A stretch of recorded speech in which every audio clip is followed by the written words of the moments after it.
Bonjour à tous et bienvenue sur l'épisode 8 de la Décane Manga. Comme d'habitude, je vous présente mes lectures et mes achats manga de ces 10 derniers jours. C'est parti.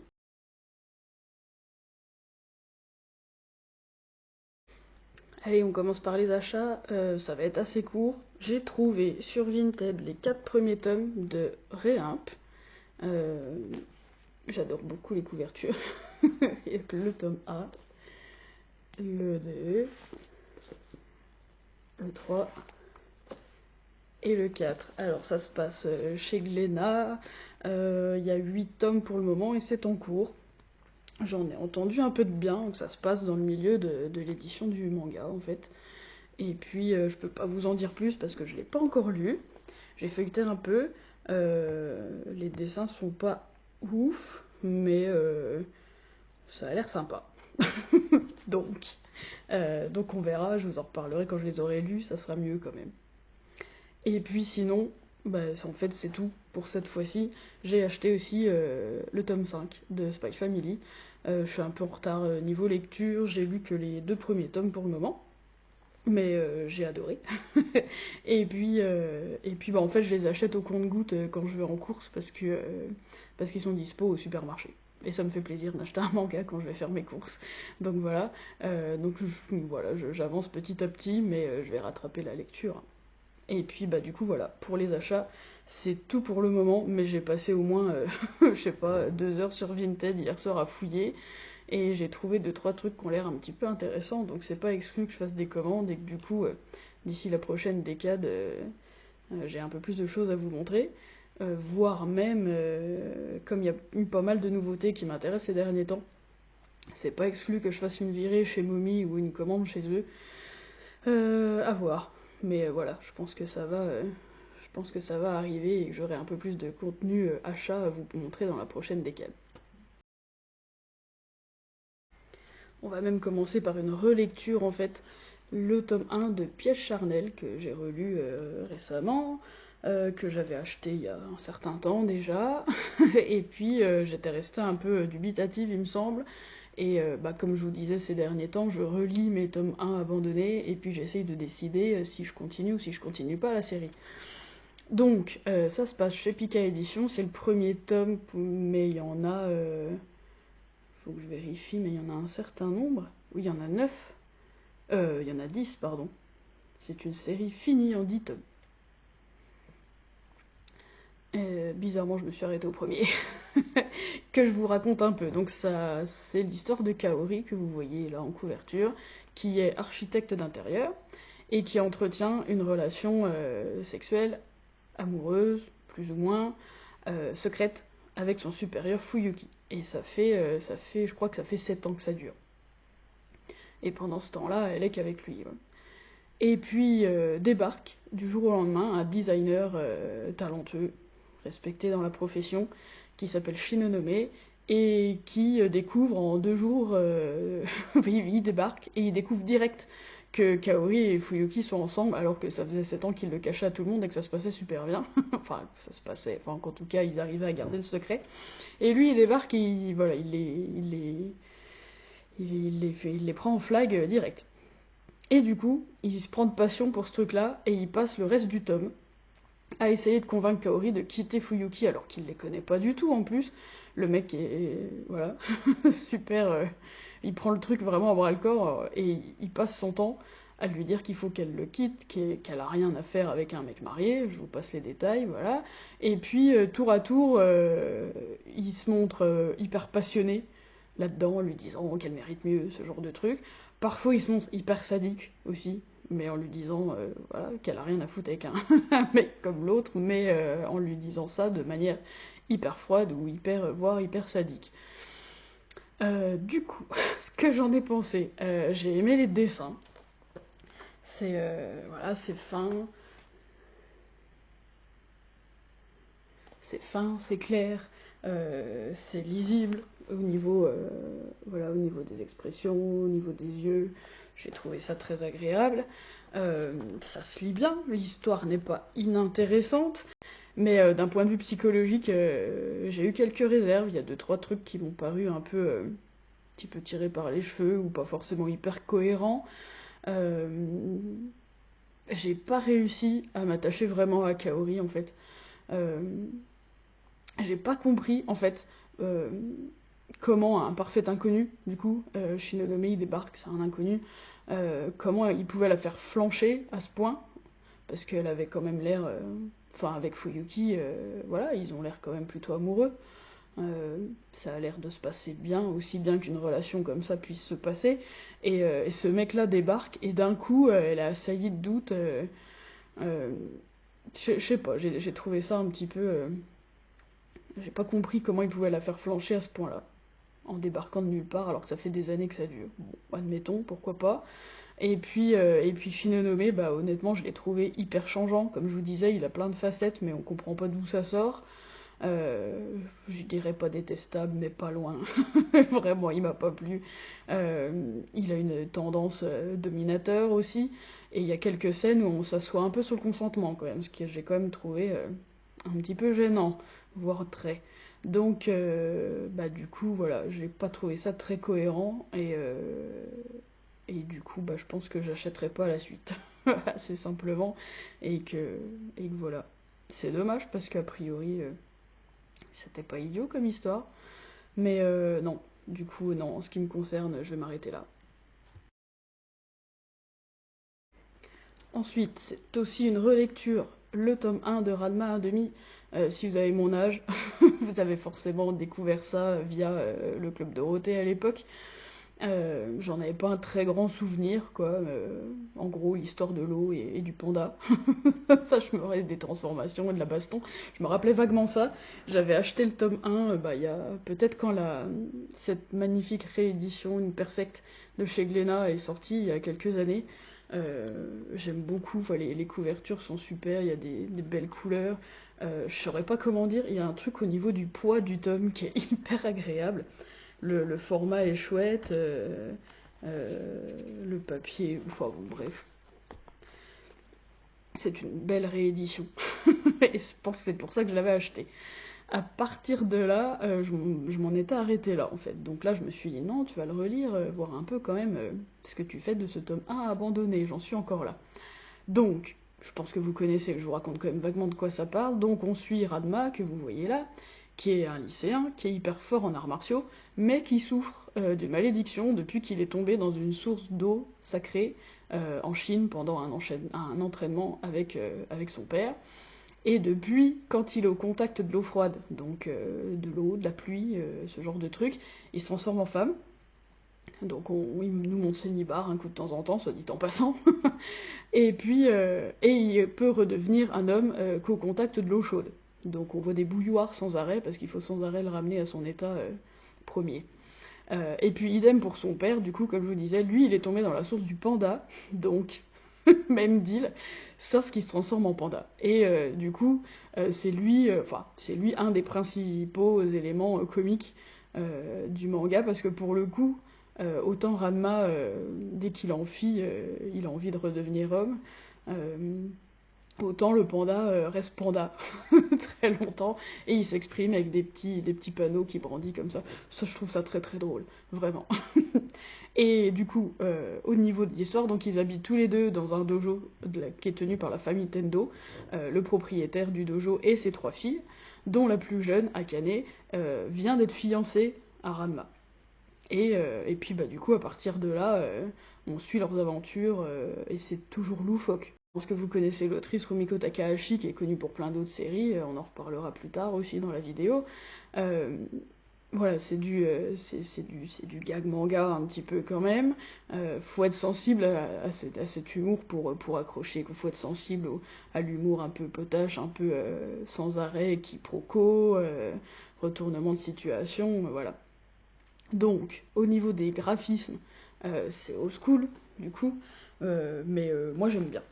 Voilà, je vous montre un petit peu. Moi j'aime bien, je trouve ça clair, je trouve ça énergique. moi ça me plaît. Donc ça peut rebuter certains.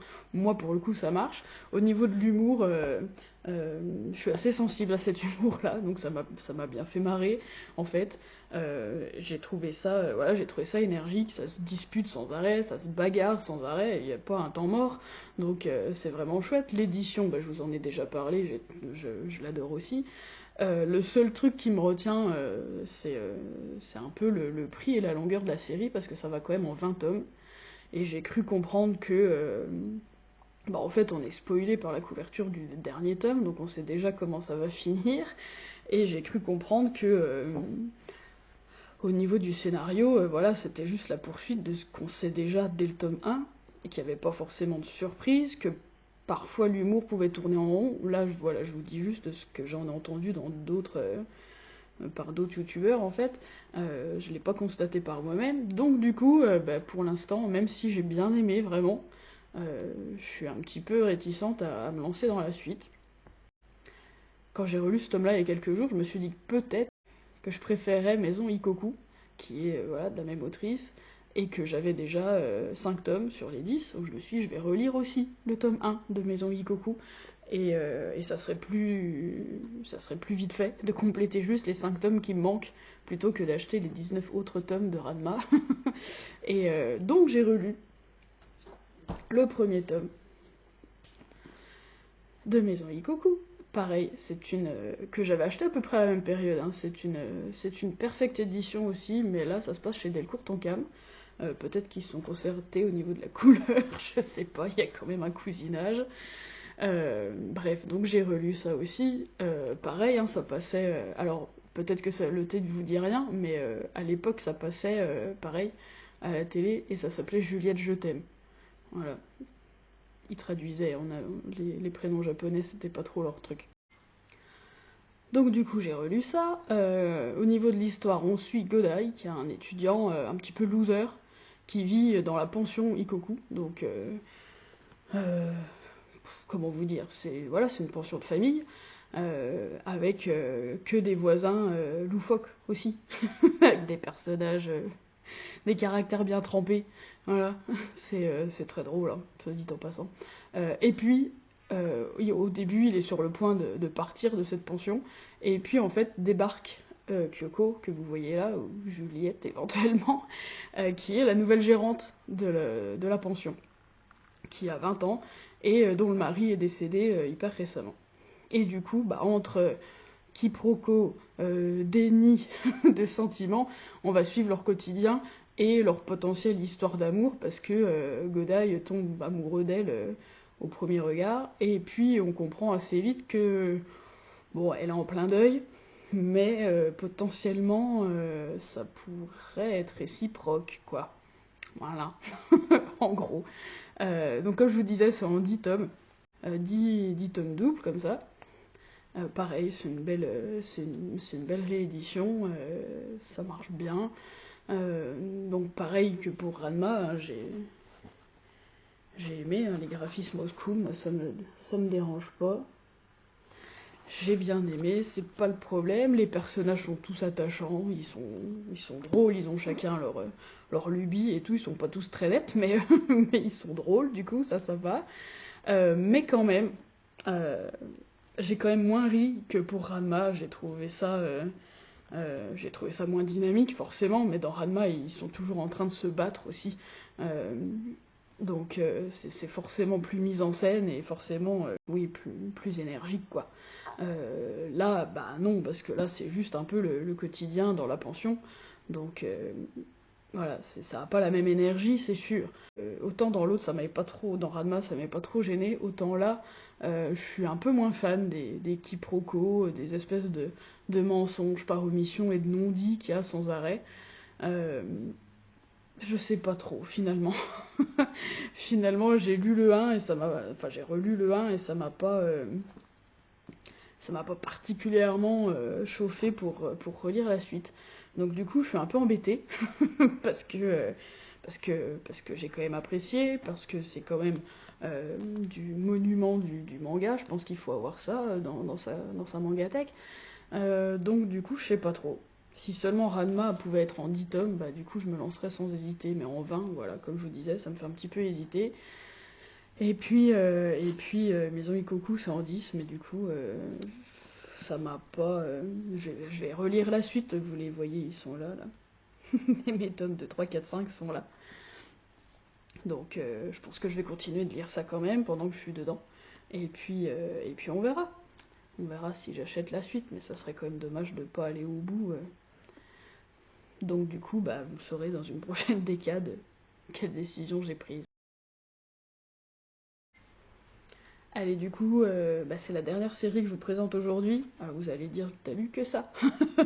C'est déjà pas mal et vous allez comprendre pourquoi j'ai lu que 4 séries, parce qu'en fait je me suis enfin bouffé l'intégrale en 3 énormes tomes de Pokémon, La Grande Aventure Or et Argent, dont je vous parle depuis plusieurs épisodes de la décade. Euh, j'ai fini, même là, je me suis dépêchée de finir ce matin avant de tourner. Comme ça, c'est très frais dans ma mémoire. Mais voilà, c'est quand même assez dense. Ce qui explique que j'ai pas lu plus que ça.